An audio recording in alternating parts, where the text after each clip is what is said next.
It sounds weird, but I have nothing to say. Nothing. Okay. So, a little bit different today, as you can tell by me doing the start. So, today we're going to be talking about a milk stout. Ooh, cue the music.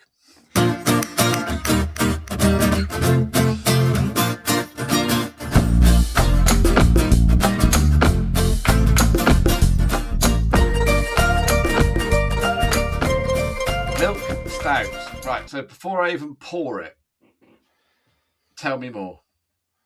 So, the preserve of the little old lady, a milk stout, or in my mind, it is. So, back in the day, little old ladies drinking milk stouts.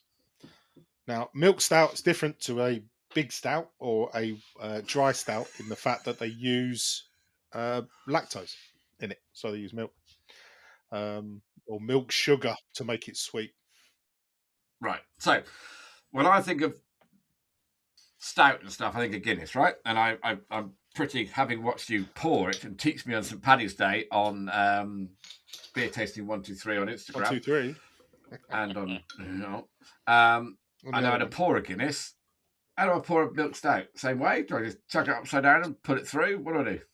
Yeah, basically, yes. Pour it like a normal beer.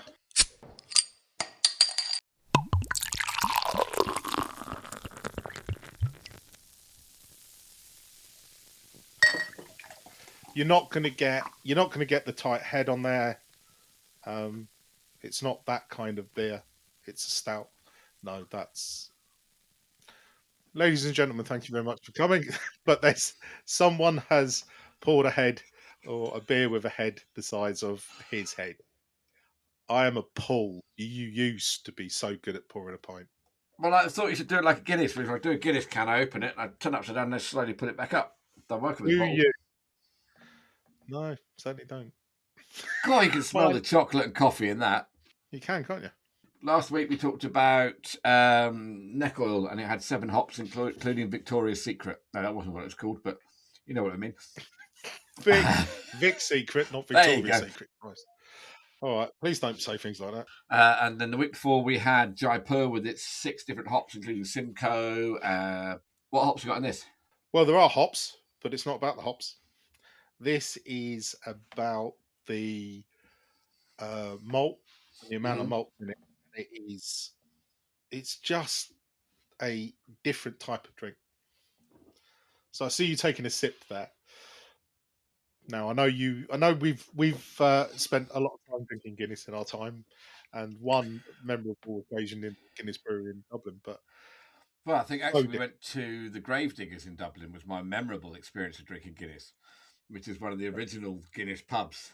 It's just called the Gravediggers because on the outskirts of a cemetery. And if you go over to Dublin, I absolutely encourage you to make the bus journey to the Gravediggers. It's got the proper saloon bar.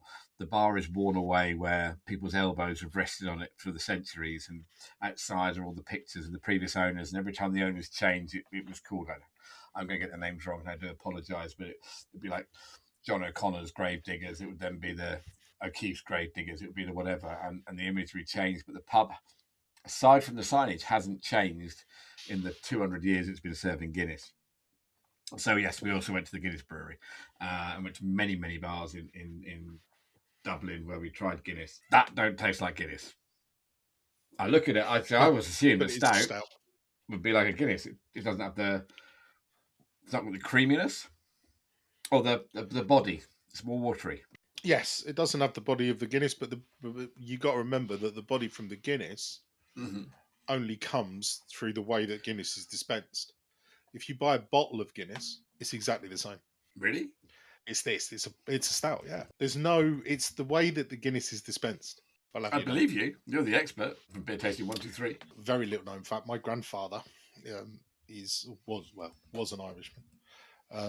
One of his first ever jobs was bottling Guinness. So they would deliver barrels, and they decant these barrels into bottles.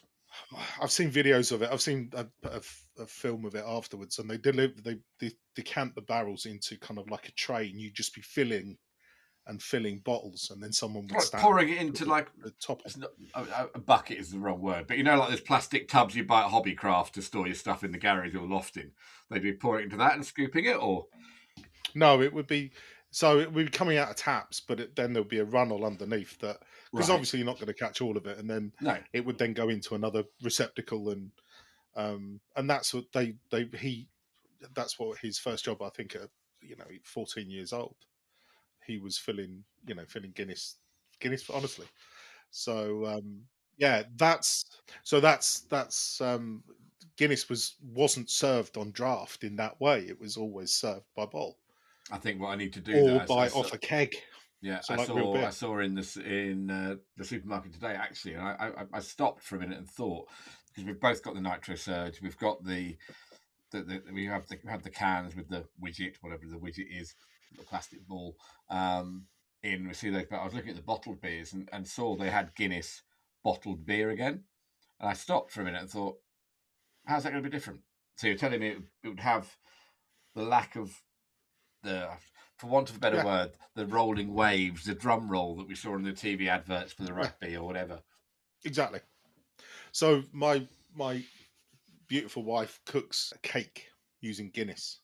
She does, and that's what that comes in. Just a normal bottle that she doesn't use all of it, so I get to drink the rest. And that's a bottle like this. So it's a flat beer. Okay.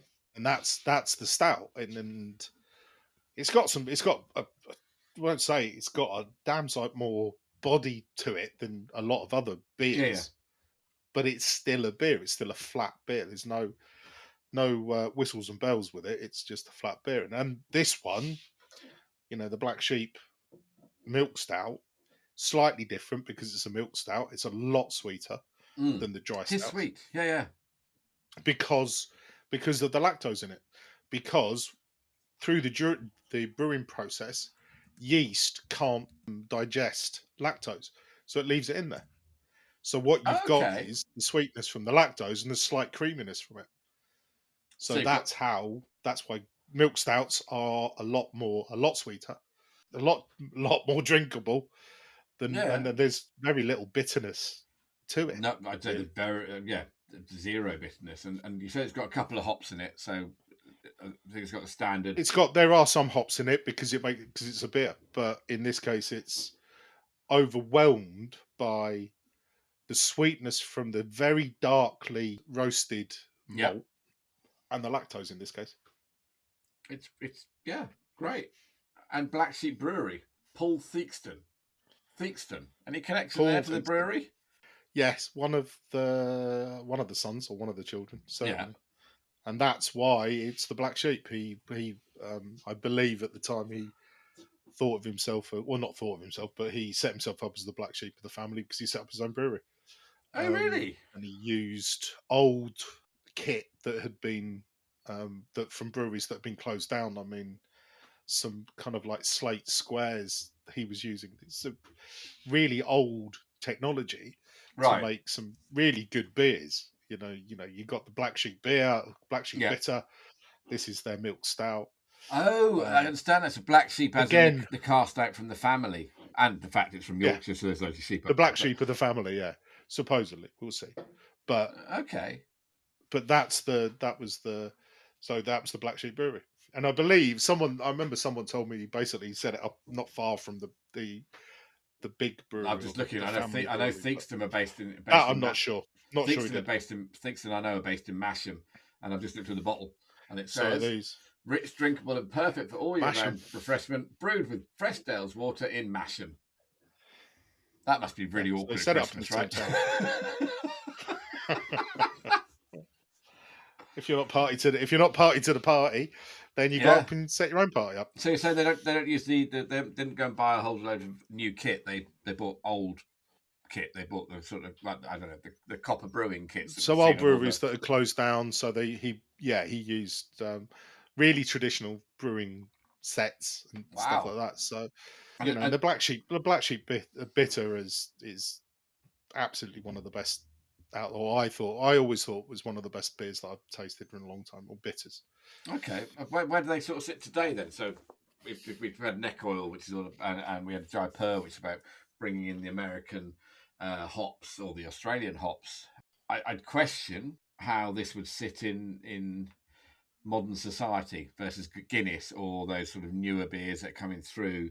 The logo is pretty simple and clean. I like it, but it feels like it's harking on its history rather than harking on it's not cool, maybe, in a modern craft scene. I think you're going to find that there is a taste for everybody, and everyone has their own taste. And I think as we're not the target market for the new craft beers, not in the slightest. Yeah, true. You know, I was talking to a family member or brother-in-law actually, who is, what is he, 15 years younger than me, something like that. Or no, he's not. He's 10 years younger than me. But he would rather have some of the big, heavy beers, so 8 or 9% beers, one or two of them, or one of an evening. Whereas I'd rather drink the 3.5% and drink all night. So also the idea of drinking a ridiculously, in my world, a ridiculously sweet, it's really sweet, yeah, and having it with a dessert, I wouldn't do that. It's not in my nature. It's not what I would do. But that's why I really do think that there is a place for everything. Actually, I think there are a lot of people out there that do drink that.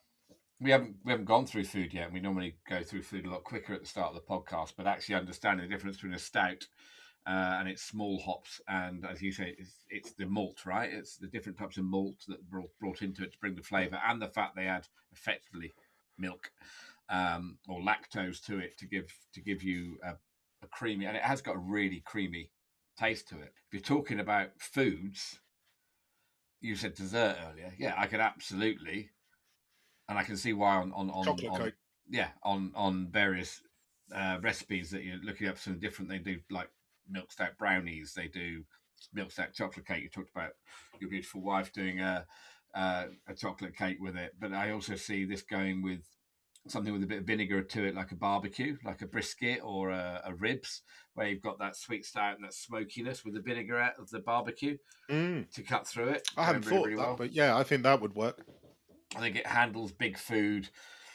Maybe we've talked about Hazy Jane punching through with its guava and the curry. I think maybe it handles that sort of meal without shouting about it. But you wouldn't want to have loads of it, but it would complement it. You did a fantastic episode on Beer Tasting 123 about lamb and a pilsner. I also think about actually what's the opposite in our wheel of culinary experience. Maybe the salt, because it's quite sweet. Would you do something like a Stilton? Would a Stilton go with this? You have a port that's sweet. Would a Stilton go with this? Yeah.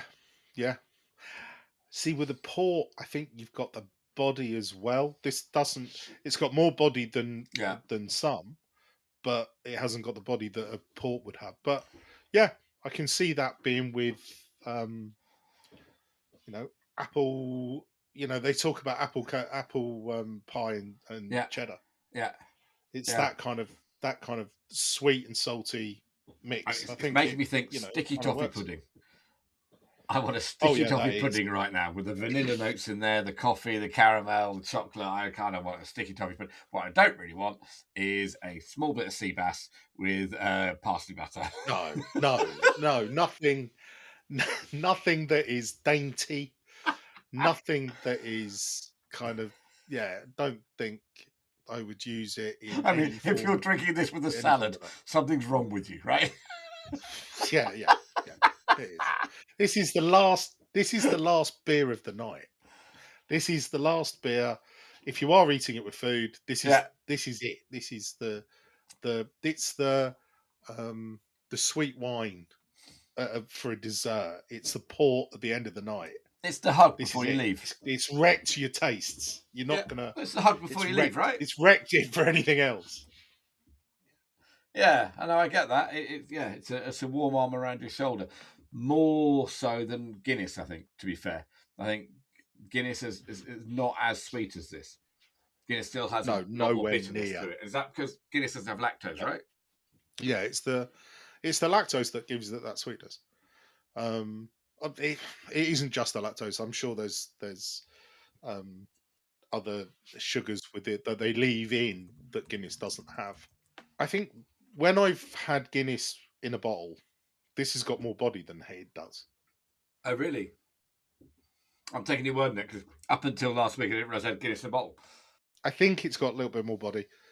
Guinness is a fantastic drink, and the way when it's dispensed properly, it's a thing of beauty. But this is so different.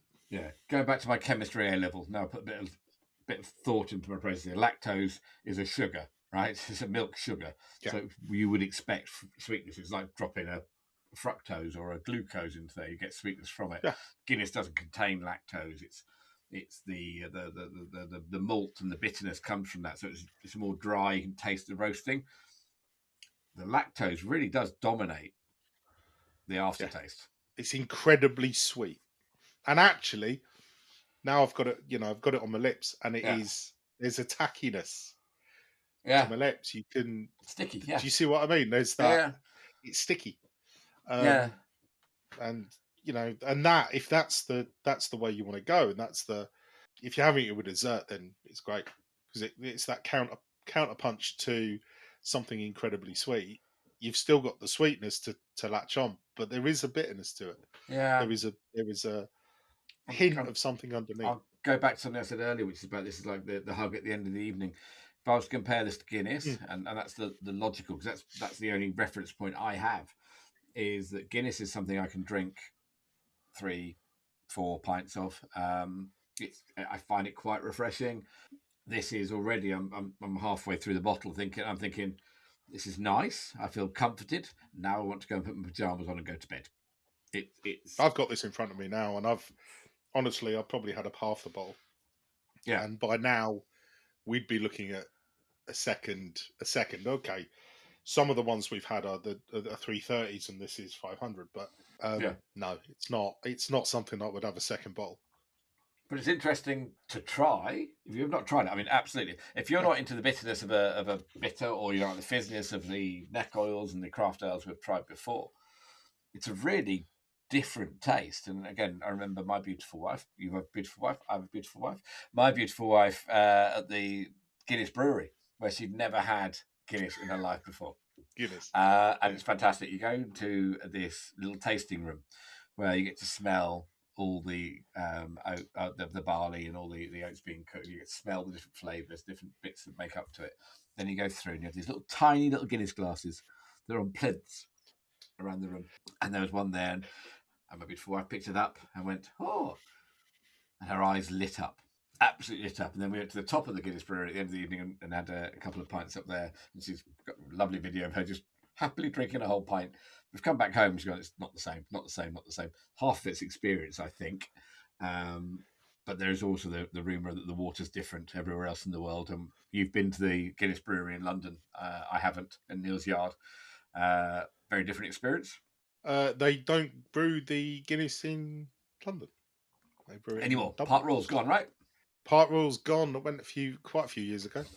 The only other place that they brew it, I think they brew it in a couple of places, but the biggest place that they brew it is Nigeria. What? Yeah, Guinness. Nigeria is one of the biggest markets for Guinness on the planet. It really is. Hang on. You don't believe me, I know. I can see your little face go. I'm Googling. That's not right. But it's true. It's true. So you're saying Nigeria brews more Guinness than Dublin? No, they don't. I'm not sure they drink more Guinness, but it's one of the brew more. No, I don't think so either. But what I'm saying is that it's one of the biggest markets out on the planet. It's one of the biggest markets there. So, in fact, to the point where some people in Nigeria don't quite understand why people in Dublin are brewing it. Okay, I'm going to be really, really quiet because I hate it when you're right and I'm wrong. 40% of Guinness worldwide is sold in Africa, and Nigeria is number one.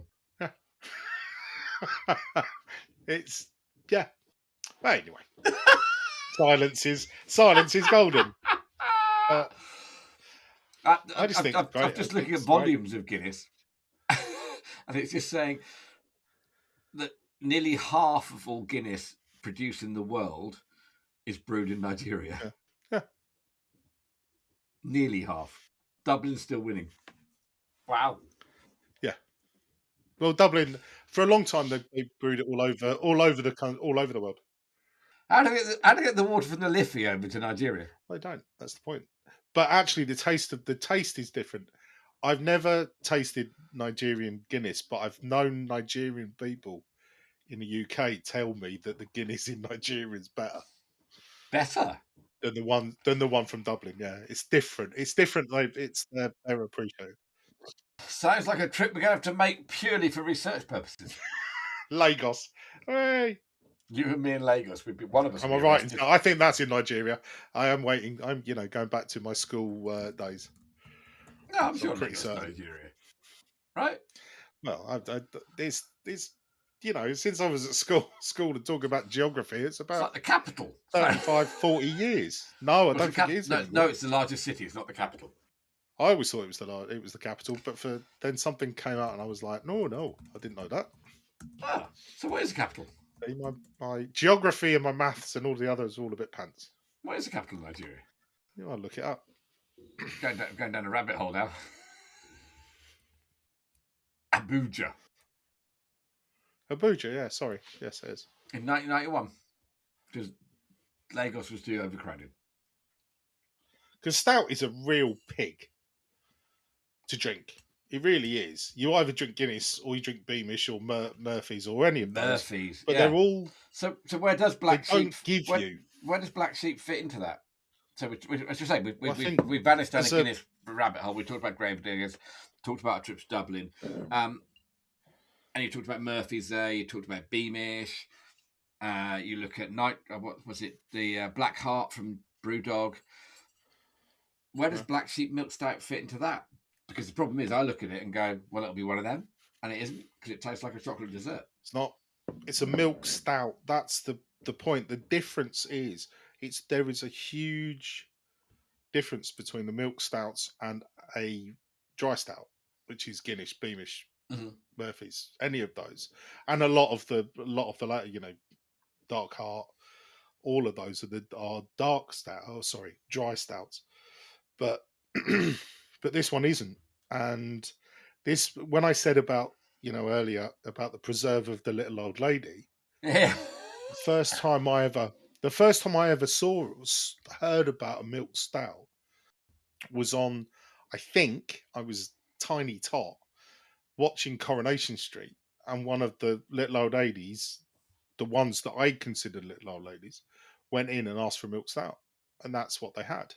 So how did milk stout vanish from the sort of, you and I running clubs? We've talked about it before, but milk stout, when I first started doing it, people started talking about, what's the name?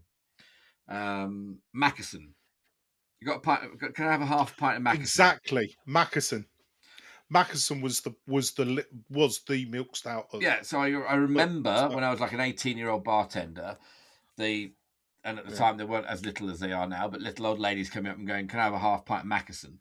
And me going, "You are," and therefore it ruled it out of me ever trying it because I associated it with, to your point, little old ladies, and it was always also. But it was. Do you remember the can? It's like a little tiny can, little black and white can of Mackerson. Yeah. And it was, it wasn't very alcoholic either. I seem to remember it was like 2.8, something like that. It was less than 3%, and you could see them pouring it. I thought, well, that's Guinness, but never wanted to try it because number one, I'm not a little old lady, and number two, at that time, I wasn't drinking Guinness either. But I'm trying to think now. I know. We had a pub I worked, wasn't a bar, it was a pub I worked in. It was just all about, it was like Baby Sam. It was in the fridge. Yeah. So it was originally, it was from Kent actually, Mackerson. Okay. Doesn't sound like it, but it was. No. It was 2.8%. So yes, ABV. And for my pop culture, it was famously the favourite drink of the character Ina Sharples in the long-running British soap opera Coronation Street. You mentioned Coronation Street. It's like you're a soothsayer.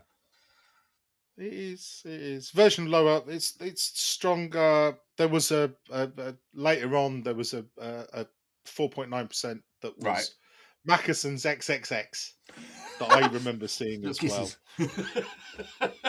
Yeah, little kisses. It's got stronger. Treble X. But again, it was that chocolate coffee caramel. I suppose it was design. Well, I say design. It was a milk stout, and it was part of the, that post-war generation. They had it. That's what people drank. Yeah. If you didn't like beer, there wasn't a lot for a lady to drink in a pub. No. And if you were going down to the pub with your partner or your husband or whatever you like to call them at the time, there wasn't a lot for you to drink. So until Baby Sham came out in the 1950s, yeah. 1960s, 50s, 60s. Yeah. What do? You go in, you have a small can of Mackesons. Yeah, I mean, I suppose Baby Sham evolved into I don't mean to denigrate any.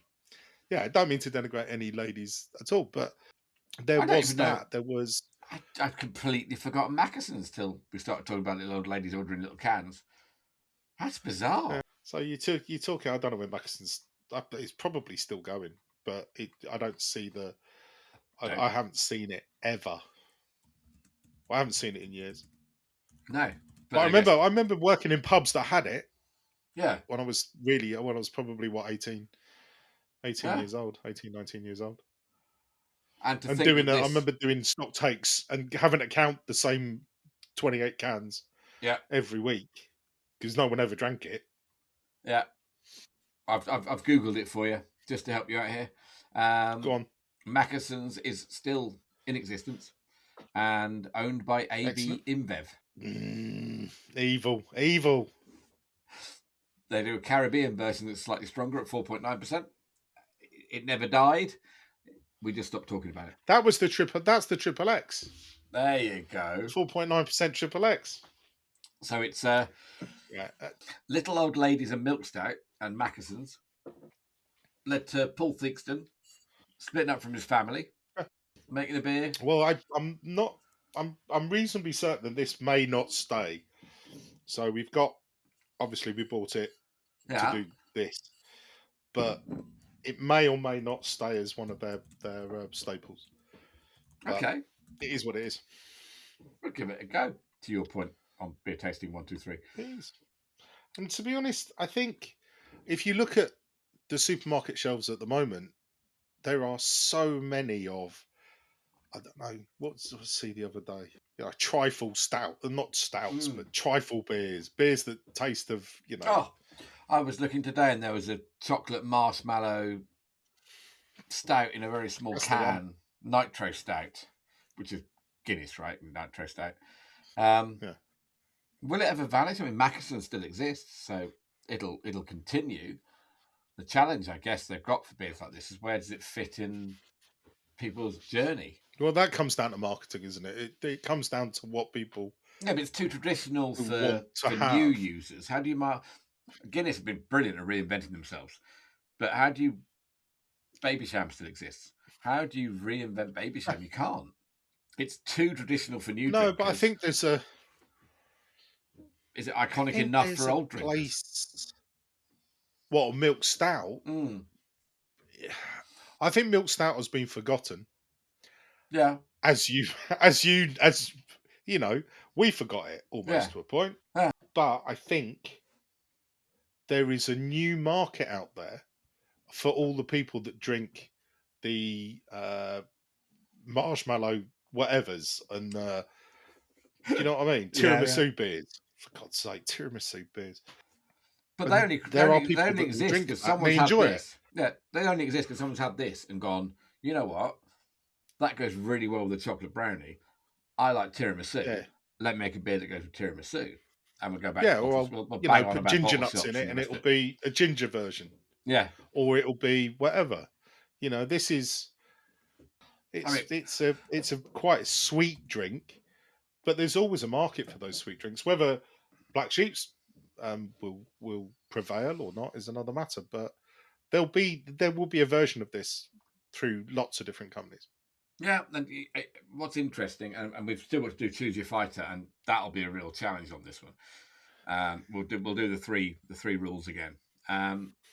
It's not chasing trends. We've already said it's been around for years. It's not reinventing itself. It's a very traditional label. It's not gone all funky and put, I don't know, pigeons on it. We spent a lot of time talking about exciting new things, but it's still here.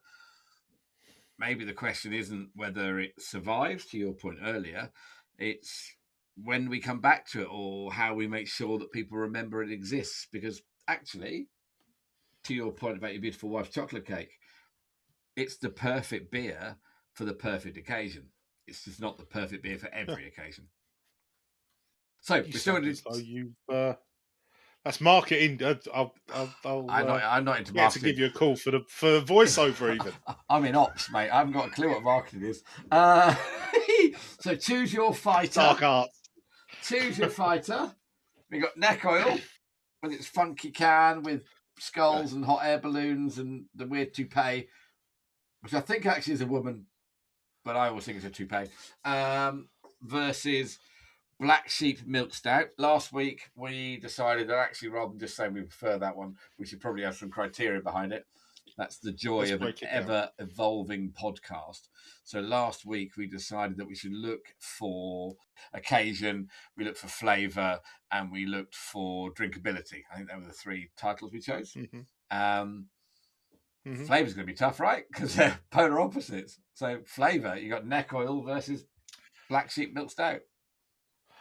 I think we take this out. I think we hold this in abeyance because there is absolutely no comparison.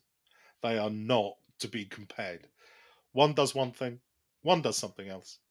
We don't compare them. So today, I believe that we hold this in abeyance and we take Milk Stout and we put it into a small box.